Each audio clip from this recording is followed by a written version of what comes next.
கோடிகள்ல புரண்டுட்டு இருக்கிற அம்பானியும், அத்தானியும் ஆக்சுவலா என்னதான் படிச்சிருக்காங்க? அவங்களுடைய பேசிக் குவாலிஃபிகேஷன் என்ன? தெரிஞ்சுக்கலாமா? என்னதான் இந்தியாவுல பெரிய பணக்காரர்களா இருந்தாலும், எல்லாத்துக்குமே அடிப்படை அப்படிங்கிற ஒரு விஷயம் கல்விங்க. எல்லாருமே ஏதோ ஒரு டிகிரியாவது நிச்சயமா முடிச்சிருப்பாங்க. அப்படி நம்ம இந்தியாவே ரொம்ப ரொம்ப எக்ஸைட்மென்ட்டோட பார்க்கக்கூடிய 2 பணக்காரர்கள் தான் அம்பானியும், அத்தானியும். அவங்க 2 பேரும் அப்படி என்னதான் படிச்சிருப்பாங்க? இந்தியாவுல பணக்காரர்கள் அப்படின்னு வரும்போது, எல்லாருக்குமே இவங்களுடைய நினைவு தான் ஃபர்ஸ்ட் வரும். அது மட்டும் இல்லாம, நம்ம நாட்ல கோடீஸ்வரர்களுடைய பட்டியல் ஒவ்வொரு வருஷமும் அதிகமாகிட்டு வருது. பணக்காரர்களுடைய பட்டியல்ல அம்பானி மற்றும் அத்தானி முதலிடத்துல தான் இருக்காங்க. அவங்களுடைய ஆடம்பர வாழ்க்கைய பத்தி தொடர்ந்து நம்ம கேள்விப்பட்டுக்கிட்டு தான் இருக்கிறோம். ஆயிரக்கணக்கான கோடி ரூபாய் வருமானம் நாளுக்கு நாள் அதிகமாகிக்கிட்டே வருது. ஆனா, அவங்க எவ்ளோ படிச்சிருப்பாங்க? அப்படி என்னதான் படிச்சிருப்பாங்க அப்படிங்கிறது நம்மள பலருக்கும் தெரியாது. சரி, ஃபர்ஸ்ட் முகேஷ் அம்பானி என்ன படிச்சிருக்காரு? ரிலையன்ஸ் தலைவர் முகேஷ் அம்பானிய பத்தி சொல்லவே வேண்டாங்க.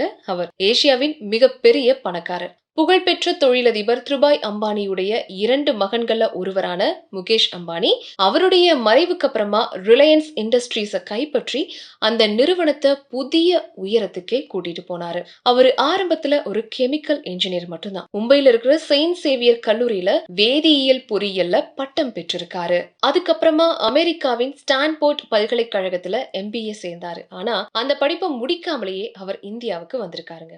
2வது கௌதம் அதானி.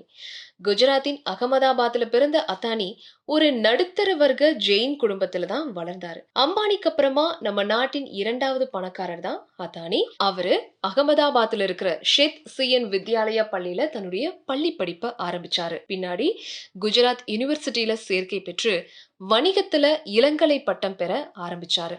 ஆனா 1981 வருஷம் தன்னுடைய 2ஆம் ஆண்டுக்கு அப்புறமா வணிகத்தை தொடர பல்கலைக்கழகத்தை விட்டு வெளியேறி இருக்காரு அத்தானி. 1978 வருஷத்துல அவர் மும்பைக்கு போய் வைர வரிசைப்படுத்துபவரா பணியாற்ற ஆரம்பிச்சாரு. அதுக்கப்புறமா அத்தானி மிகப்பெரிய வணிக சாம்ராஜ்யத்தையே நிறுவி இருக்காரு.